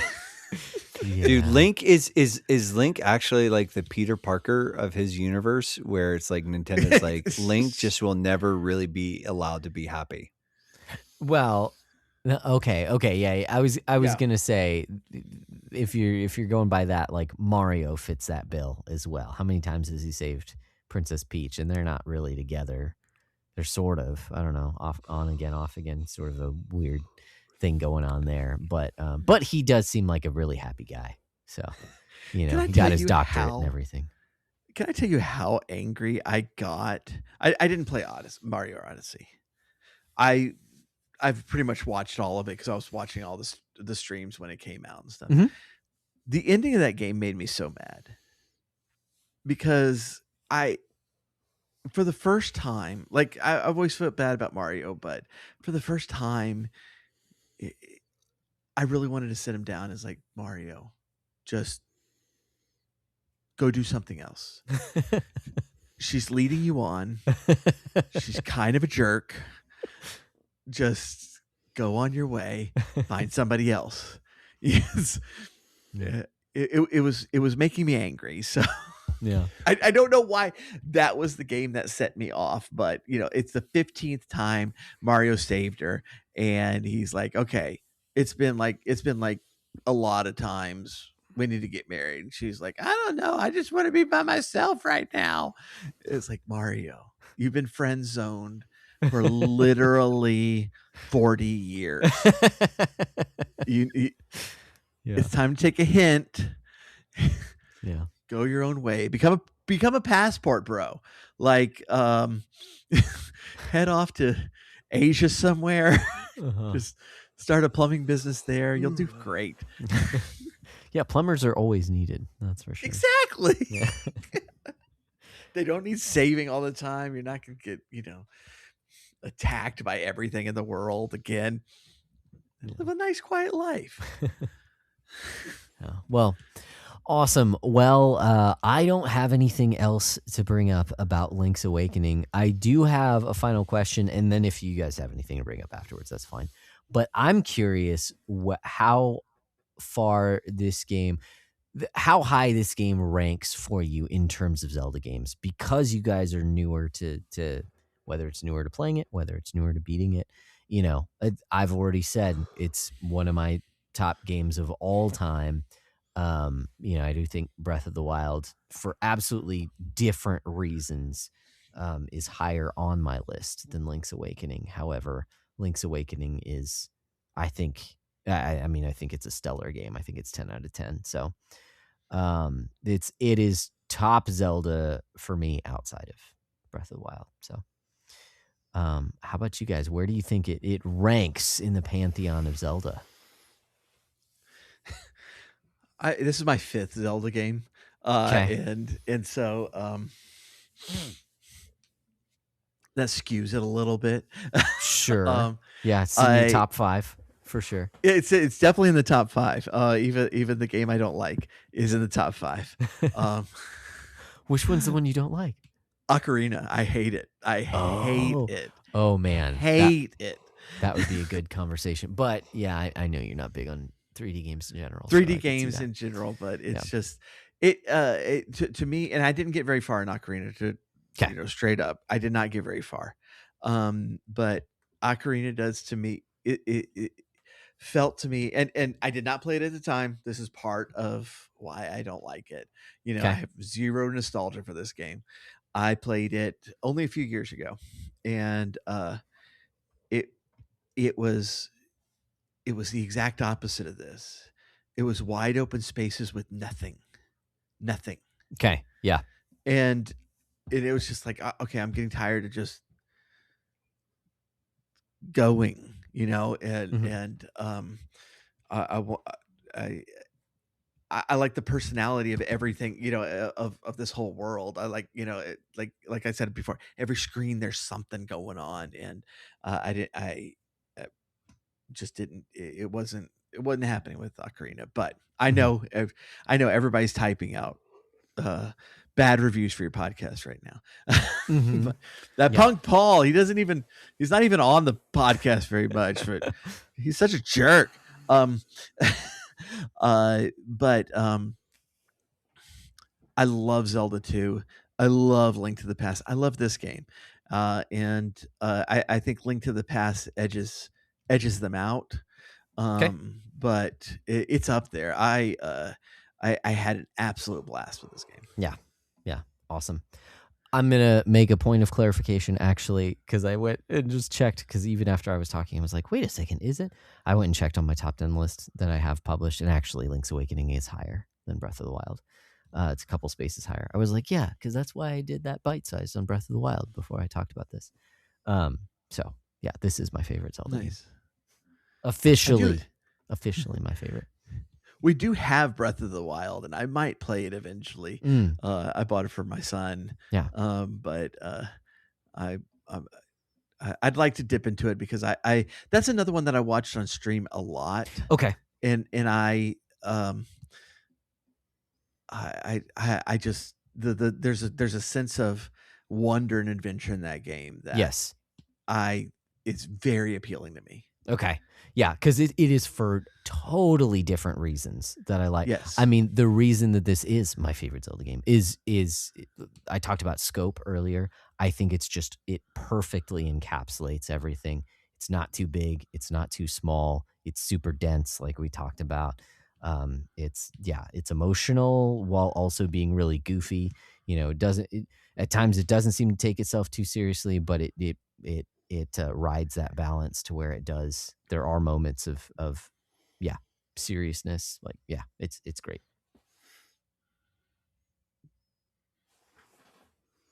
Yeah. I don't know, man. It's Oh, he really didn't care. Ask you a question and then just leaves. That was weird. Can y'all still hear me? Because this is normally when I get kicked off. Yeah. Ask me a question and then you just dip out. Yeah. Right. Well, I think it actually has to do with storage on my computer, which is awesome. I don't know. I liked it. It's probably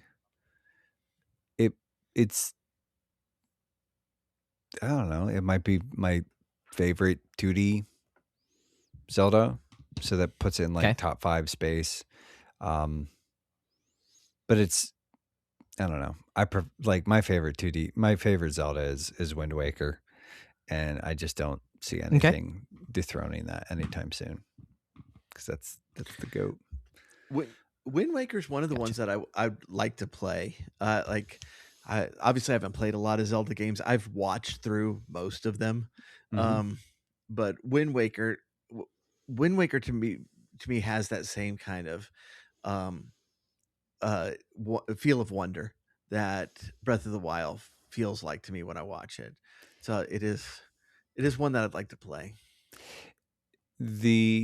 One of the things I like about Wind Waker is like it's the wide open spaces on the water. Is a lot of people don't like it because there's a lot of back and forth and it's kind of tedious, but I actually kind of think it gives it sort of a very lonely vibe. And so the theme is like, I like a little bit of sad in my game sometimes. Like there's a theme emerging here, people. But yeah, no, I'd probably put it like top 5. I'd have to really think about it because like OG Legend of Zelda is pretty, like that's a pretty foundational game for me. So it's like, even though I think this is a better game than that in a lot of ways, like it's like you've got the nostalgia thing there, but yeah.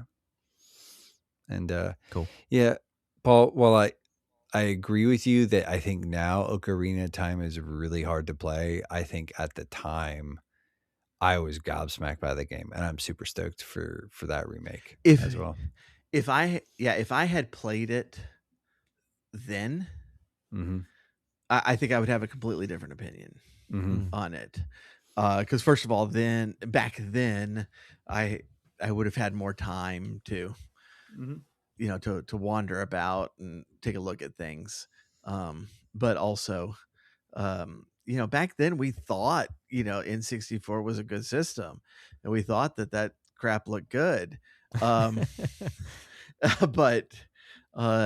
it's that era, PS1 N64 era. That's tough. It's tough to go back to those. It's tough. It's real bad. It's not good. And I'm the retro guy, like, but it's that, that those first steps into 3D were rocky. they were rough. They were real rough. But yeah. Anyways, it's late, and we've been there's been a lot of talk. No, we did pretty good for us. I mean, it is late. I'm tired, but we did good for us. I think it's outstanding. But I think it is time to kind of just to just lean into the bit. It's time to start landing that plane, baby. So let's kind of dip into our closing forms here. So we have shout outs sort of that we'd like to sort of go out on. Do you have any shout outs, Josh? Oh man, that's a good question. Do I have any shout outs? Who should I be shouting out? I'm trying to think of even just how about your co-host for putting up with your nonsense?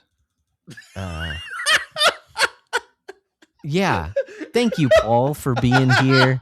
I really appreciate all the time that you've been able to spend with us this time, both talking about this game, making the time for this game. You're a real one, Paul. Thanks for being here. Shout out to you. Do you like that? I bet you think you're clever. How about you? Do you have any shout outs? Well, it's certainly not you. I'm going to shout out Wes, and again, it's just sort of like I know that he did really want to be on this episode, that Link's Awakening. He's been a huge champion. He's been in my ear about it and Paul's ear about it for years, and so just again, sort of just want to lift him up. Prayers, people. So but yeah, that's my shout out. I would also, awesome. I think, just sort of looking at personal challenges, sort of going through there. Just the update on mine, as I said, I was going to take getting counseling started pretty seriously. I've made the phone call to get things started. I haven't heard back from the guy that I had reached out to. So I don't know if I have like a bad number or something, but I need to follow up on that because like it's time to sort of just like, pull the trigger on that.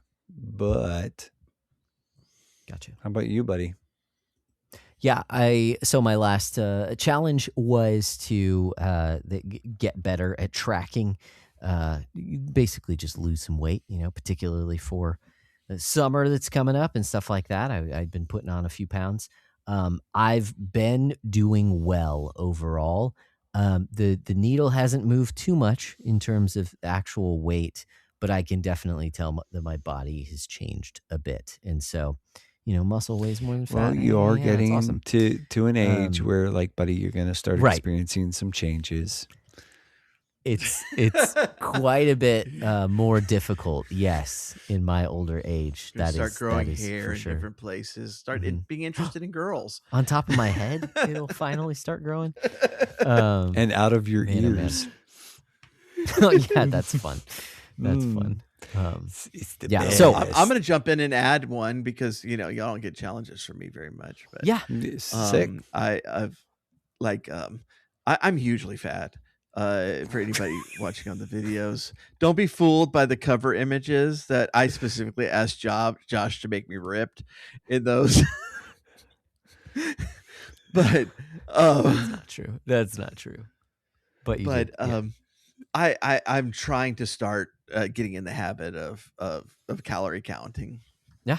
And that's gone okay. I just forget a lot. It's just like there's so, especially when the kids are here, there's so much going on that it's so far that's going well, but I could definitely use prayer and just remembering to do it. Yeah. Awesome, dude. man. Yeah, it's yeah. Yeah, it is difficult. And then, if you want to go, weighing your food and how exactly like deep. This was the thing with me. Like I'm at a weight that any change is going to make a difference. Right. Yeah. Once you get closer to your goal weight, that's when you really have to focus down exactly. But yeah, for me, it was just like, okay, if I can get started on this, then even if I'm guessing on portions, if I can pull that calorie thing down, it's going to make a difference right away. And so it's helped so far. I've got a long way. It's a long way to go, but sure. It's a long journey way. 1,000 miles begins with a single step. You want to rock and roll. Yeah. That's an even better phrase. Like, forget 1,000 miles. We got. Yeah, man. And so continuing challenges over the next month is I am going to be in Texas for a little bit. And so basically that I don't go crazy there, that I kind of keep up with at least making some healthier decisions while I'm there and not just going to, obviously it's vacation. I'm going to eat more than I normally eat, but not too crazy. So. Yeah. Cool. Yeah, I don't need to grow anymore. I'm good. I'm good. You're where done. I'm at. Okay. I'm done. Okay. I just the way I am. Sort of like looking ahead, like just it's something that like I think we've had like conversations about it, but like I'm just based off of a conversation I actually had today, I'm thinking about like I want to sort of sit down and reevaluate my position on the Sabbath. What does it mean? What does it look like? Okay. It's sort of, especially as far as like even like gaming, like how do we use it? Because like I actually do make a case that I think that we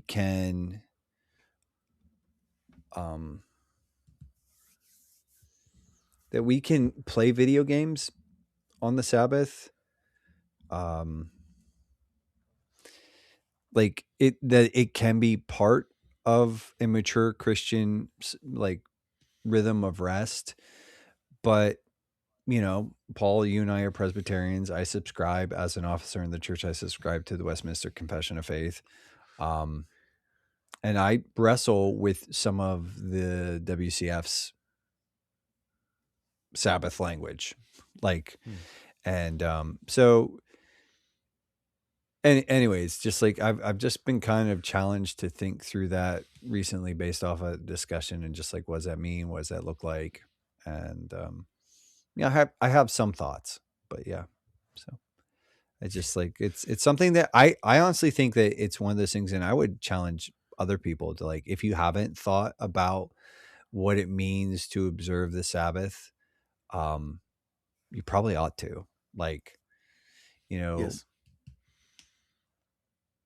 Like I think we have to be really careful there, because I think there are things that for some people they're like, yeah, like I'll just give you an example. It's like, for me, it's really important Saturday night to go to bed at a decent time so that I wake up the next morning like ready to go, like ready to be at church, and not be tired, and to sort of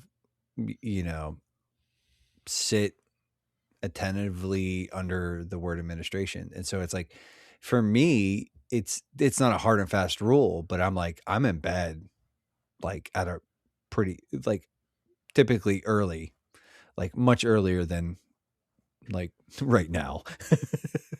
Well, yeah, I would hope so. I would like, but I am a night owl, so I like to stay up. Gotcha. Even if I am sort of fading at this point in time, but it's like, but I know that like, even when I talk to people about that, it's like, well, like, hey, like if you can go to bed late and sort of like still sort of like be fully engaged in the corporate worship service, that's fine. And it's like, and I don't think like, hey, if you go to bed too late and you come into church sleepy, I'm not going to be like, oh, you're sinning. But I'm like, at the very least, I think you're like, you're depriving yourself. And yeah, we just, I think like I said, go ahead, Paul. Oh, I was gonna say that. I mean, that is a really great habit to get into, and that's one that I wrestle with as well. Just because some of you know this, like I live in a very small town. There is not a PCA church here. There is not any conservative reformed church here. The closest one is an hour away, and so we drive an hour, which it's through. We count horses on the way. It's through country land. Sure. It's beautiful. It's kind of sick. It's never a problem. We have a game. We take a different route to church and coming back home, and we guess which route is going to have more horses, because they're close to each other, for the regular horses. And but Saturday is like my normal D&D night, because it's the only time my friends can get together for that. and especially once Sunday school starts again in the fall, I'm gonna have to get to church and yet an hour earlier for band practice. And if there's it's a great habit to get into if you're I assume you're like me, like on a normal Saturday night, I'd be up playing video games and doing something, listening to podcasts and watching a video, and then all of a sudden it's midnight, and it's I probably should have been in bed already, but to get to bed early so that you're ready for worship is a fantastic habit if you can do it. Yeah. Well, and like, even like, yeah, I'm going to teach Sunday school for the first couple of quarters, so that means like I'm going to have to be there at 9:30, versus my normal 10:45, when I slide in for the service. Yeah, maybe Byron will probably sort of be at an age where maybe we can put him in some of the Sunday schools in this coming quarter. Anyways, I'm just thinking out loud there. But yeah, it's like, yeah, I need to, that means like I've got to be up because like also like you need to give yourself appropriate time.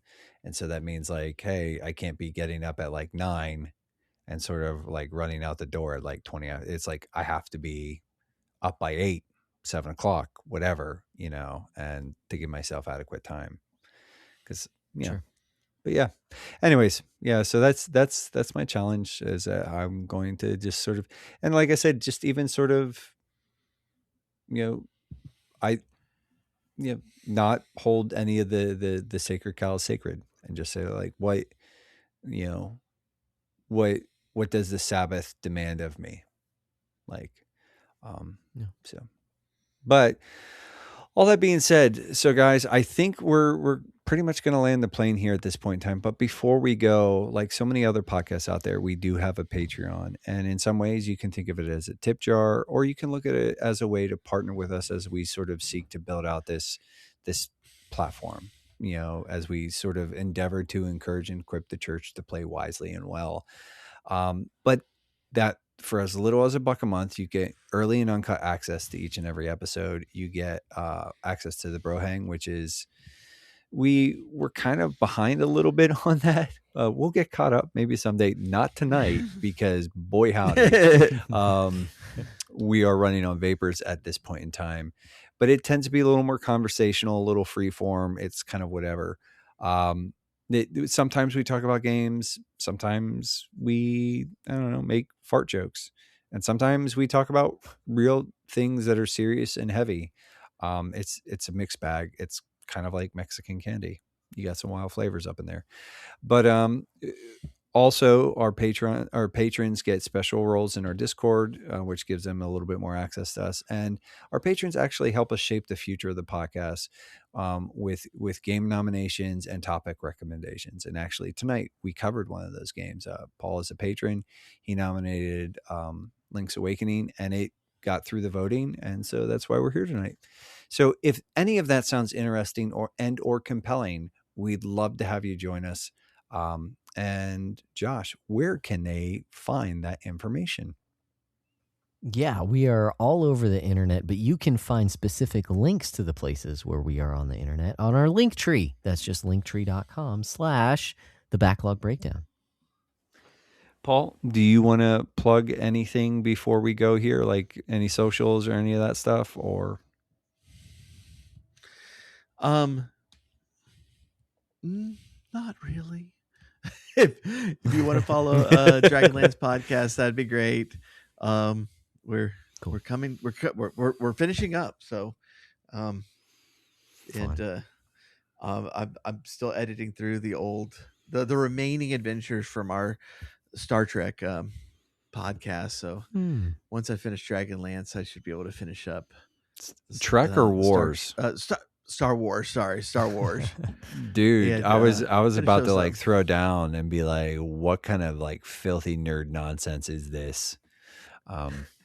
We tried to like the same we were gonna do a season 2 of it, and in between the seasons we were gonna play Star Trek Adventures, a couple of just sessions of Star Trek Adventures, just for fun.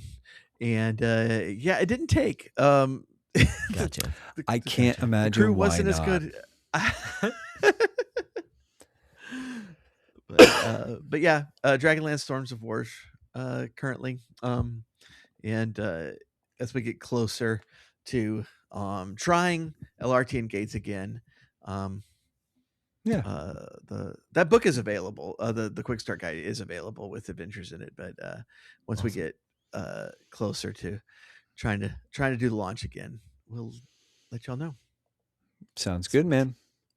But well, we've done our thing, boys, and again, for us, I think we did pretty A-okay. But until next time, Josh, what should they do?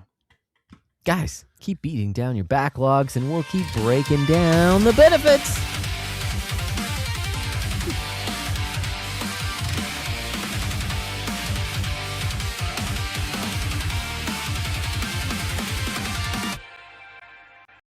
Do you think that this is like a really close-up shot of 2 small crabs, or were those really big crabs? How do you know they're even real? They're imaginary crabs. Jimpleton, please tell me we can go look for imaginary crabs. Can we? How would you look for something that's imaginary? Oh, that's the best thing to look for. War has come to Krynn, a war building for centuries as dragons and gods drift into myth and legend. This is the war that will bring an end to it all, or restore what was lost for good. Dragonlance, The Thorns of War, is an actual play Dungeons & Dragons podcast. Available everywhere in May. Subscribe today.